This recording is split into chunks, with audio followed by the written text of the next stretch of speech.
Out of 50, our next question is 23rd question. So phasor representation. Phasor representation in the sense a sinusoidal alternating quantity can be represented by a rotating line called a phasor.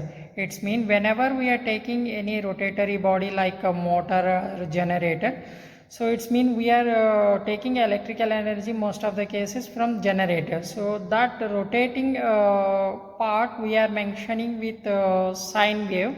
So this is also a 360 degrees. So it's mean one revolution of that wheel of the generator we are taking 360 degrees formation sine wave. So that one only the representation of sinusoidal waveform. Okay, a phasor is a line of definite length rotating in a anti-clockwise direction at a constant angular velocity. Positive peak only we are taking EM, and a negative peak also we are going to take minus EM.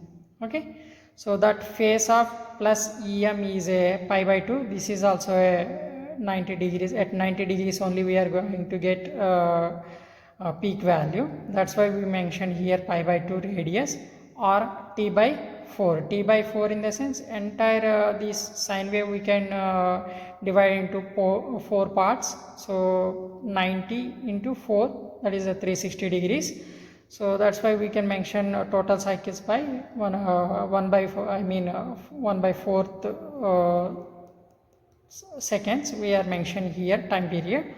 And phase of minus EM also same, this one also at 90 degrees only, and this one is at 3t by 4th seconds. It's mean at 270 degrees only we are going to get it this negative peak. Okay, so this is a 90 degrees actually, this is 90 degrees. At 90 degrees only we are getting positive peak, and at 270 degrees we are going to get negative peak. That's why here mentioned 3t by 4.